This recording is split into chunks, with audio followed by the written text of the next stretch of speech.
Là, il faudrait faire un lien donc, entre le coronavirus et les mystifications antiracistes dont vous venez de parler. C'est-à-dire que la problématique de la mondialisation du capital, c'est qu'en même temps que le capital détruit les distances qui peuvent exister entre les marchandises, entre les hommes, et qu'il universalise le prolétariat, il universalise aussi la conscience de classe de ce même prolétariat. Ce qui fait que le prolétariat se mondialise, le marché se mondialise, mais la conscience de classe aussi est en danger pour le capital de se mondialiser. Ce qui fait que cette destruction nécessaire des distances entre les hommes et entre les marchandises doivent pour le capital être compensées par une création artificielle d'une nouvelle distance entre le prolétariat et lui-même. C'est-à-dire qu'aujourd'hui, on a les masques qui redeviennent obligatoires, on a les distanciations sociales, mais cette distanciation sociale, c'est une distanciation de classe qui vient marquer le fait que le capital est en danger de mort, puisque le prolétariat est trop en proximité avec lui-même. Et il faudrait peut-être poser cette problématique de la distance, et ensuite aller sur le fait que euh, aux États-Unis et en France, on a toute une mystification antiraciste qui vient elle aussi poser une distance, comme vous venez de l'expliquer, entre le prolétariat et sa propre histoire, mais surtout entre le prolétariat et le lumpenprolétariat, qui est un ennemi de classe absolue pour la révolution. Et donc, aux États-Unis, on a eu l'affaire Floyd, et en France, on a eu l'affaire Traoré. Alors, aux États-Unis, il faudrait faire le lien aussi, je pense, avec la réélection de Trump qui arrive, et comment cette affaire Floyd a rebondi en France avec l'affaire Traoré. Et alors, si vous voulez, le mot que vous venez d'employer est très important. Il est d'ailleurs employé et par Debord et par Marx. Distance, distance, éloignement, déperdition, égarement.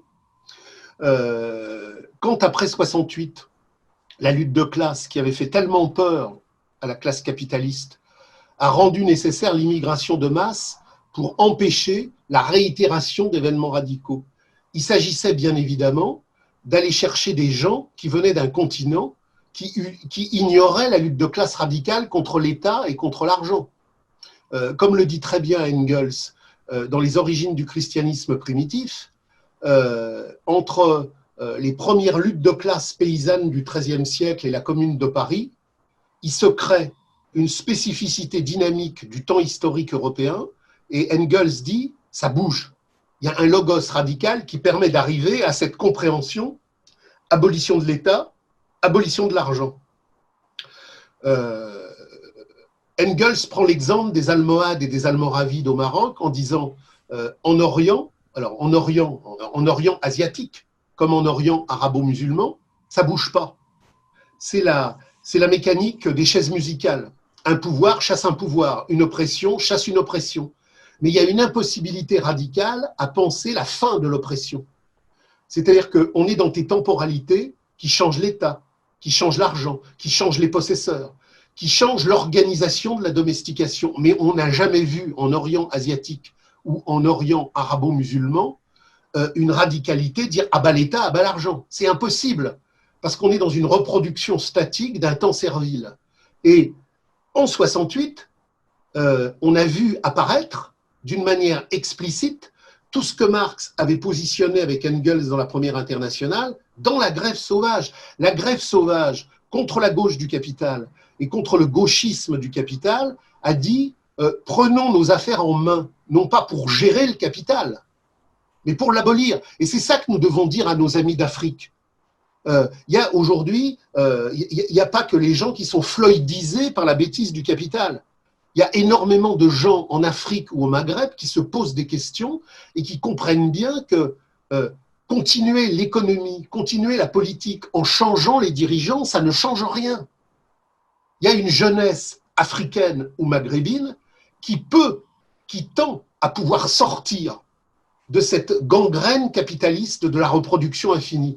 Et donc, le fétichisme de la marchandise doit empêcher la jonction. Il doit conserver ce que vous avez appelé la distance. Et donc, l'immigration, ce n'est pas simplement faire migrer des gens d'un continent qui ignore la lutte radicale contre l'État et le salariat vers un continent qu'il l'a connu, c'est en même temps faire migrer la conscience de ceux qui l'ont connu pour qu'ils ne la connaissent plus. L'immigration, c'est pas simplement faire venir des gens du Sud, c'est faire sortir de l'esprit communard du prolétaire européen la conscience communarde. Il s'agit de créer un melting pot grisâtre dans l'idolâtrie de la marchandise. Et c'est d'ailleurs pour ça que depuis 30 ans, on ment aux jeunes Africains et on ment aux jeunes Maghrébins. Par exemple, l'Algérie, on fait croire que la guerre d'Algérie a été gagnée par le FLN. Il y a une victoire vietnamienne en 54, c'est Dien Bien Phu. Le Viet Cong a écrasé l'armée française dans la cuvette de Dien Bien Phu. Alors certes, il l'a écrasée parce qu'elle n'y avait pas mis tous les moyens, mais il y a une victoire majeure. Si vous demandez à l'historiographie algérienne de vous citer le nom d'une bataille majeure où le FLN algérien aurait battu l'armée française, il n'y en a pas. Donc à partir de là, il y a tout un refoulé, il y a toute une névrose, il y a toute une brisure, il y a toute une cassure. Quand en Algérie, en 62, De Gaulle décide, parce qu'il veut créer un mouvement des non-alignés avec Nasser, avec Castro, pour trouver une troisième voie, il veut larguer le fardeau algérien qui coûte trop cher. Il y a eu le plan de Constantine qui a coûté des milliards. Aujourd'hui, en Algérie, s'il y a des ports, s'il y a des voies de chemin de fer, s'il y a des hôpitaux, s'il y a une infrastructure, c'est parce qu'il y a eu le plan de Constantine après des années de colonisation. La France, quand elle arrive en 1830, et c'est ce que dit Marx et Engels disent, bon, Bugeaud, c'est terrible, mais grâce à Bugeaud, l'Algérie rentre dans l'histoire. Donc, en 61, l'armée française a tellement écrasé le FLN que la Vilayat, à travers ses représentants Sissala et d'autres généraux, enfin d'autres colonels de l'armée de l'intérieur, se rend à l'Élysée en proposant à De Gaulle, selon le message que lui-même avait positionné, la paix des braves. Le FLN combattant de l'intérieur, qui est exsangue, il n'y a plus de Katiba en état de se battre. Il propose la paix à De Gaulle, mais De Gaulle ne la veut pas. Il veut signer avec le GPRA, c'est-à-dire Ben Bella et tous les autres qui sont derrière, parce que dans cette recomposition géopolitique mondiale, il ne veut pas se mettre à dos Nasser. Donc, il va éconduire les délégués de l'intérieur qui veulent la paix pour privilégier les planqués de l'extérieur. C'est-à-dire qu'il y a une armée de l'extérieur au Maroc, il y a une armée de l'extérieur en Tunisie, c'est-à-dire des combattants de l'ALN, Armée de Libération Nationale, qui ne se sont jamais battus. Ce sont des planqués. C'est ça l'armée algérienne. Les combattants de l'intérieur sont morts. Et quand on va ouvrir la ligne Maurice et les barbelés qui relient l'Algérie à la Tunisie et au Maroc, on fait rentrer des katibas de l'armée de l'extérieur qui ne se sont jamais battus, qui vont d'ailleurs exterminer les anciens du FLN qui, eux, se sont battus. Parce qu'il va y avoir une guerre entre Boumedienne, l'armée de l'extérieur, les derniers résistants de l'intérieur. On va massacrer plusieurs centaines de milliers d'Algériens sous prétexte qu'ils sont harkis simplement parce qu'ils ne veulent pas le FLN. En juillet 62, on va massacrer la population européenne d'Oran. Donc tout ça se fait, mais tout ça se fait dans un rituel allégorique et symbolique qui, pour reprendre l'expression du fétichisme de la marchandise, reproduit dans des formes mythologiques le butin, la razzia, la rapine. Au Vietnam, il y a eu Dien Bien Phu. Il n'y a aucune haine de la population vietnamienne en France ou au Vietnam pour la France. La page a été tournée. La page ne peut pas être tournée avec le FLN et l'Algérie, puisqu'on leur fait croire qu'ils ont gagné la guerre et ils l'ont perdue. Et depuis 62, la seule chose qu'ils aient pu faire de ce pays, c'est une poubelle. C'est-à-dire qu'en Algérie aujourd'hui, la semoule, on l'importe. Les tomates, on les importe, les courgettes, on les importe. Depuis 62, la population algérienne est l'otage d'une classe capitaliste mafieuse qui s'appelle le FLN et qui vit de la rente foncière pétrolière confisquée. Le réseau hospitalier en Algérie, en 62, était meilleur que le réseau hospitalier coréen. Aujourd'hui, n'importe quel membre de la nomenclature algérienne, dès qu'il a un pet de travers, il part en Suisse ou en France, il ne veut surtout pas aller dans un hôpital algérien. Donc, on ne peut pas organiser une haine anti-française à partir des Vietnamiens. Les Vietnamiens, ils ont gagné leur guerre, ils ont construit autre chose, ils sont dans l'aliénation, mais il n'y a pas cette razzia mythologique du butin et de la pleurnicherie. Depuis 1962, le gouvernement algérien pleurniche. Chaque fois qu'il y a un climat social qui se décompose, chaque fois que ça ne va pas, c'est de la faute à la France. Et on peut supposer un roman d'extrapolation futuriste. En 3660, à supposer qu'il n'y ait pas eu la révolution communiste et qu'il y ait toujours un FLN, le FLN pleurnichera en disant, vous voyez, vous vivez dans un taudis, mais c'est de la faute aux Français. Donc, si vous voulez, il faut comprendre les articulations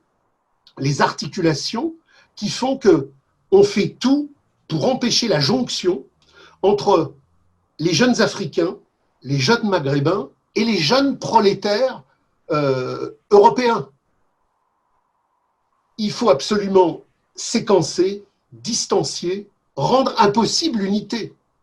C'est-à-dire que quel est l'avenir d'un jeune Maghrébin? Quel est l'avenir d'un jeune Africain?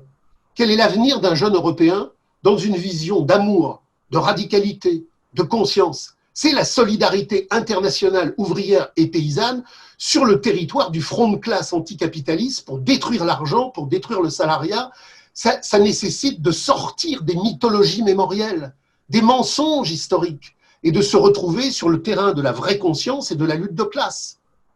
Et notre devoir, en tant qu'héritier du patrimoine communiste, de la première internationale, de Marx, de Rosa Luxembourg, de toutes les révolutions par lesquelles le prolétariat a voulu s'émanciper, c'est de travailler dans les mois et les années qui viennent à une véritable solidarité entre les hommes d'Afrique, les hommes du Maghreb, les hommes d'Europe, les hommes d'Amérique, la solidarité internationale du prolétariat contre tous les mensonges capitalistes qui veulent nous diviser.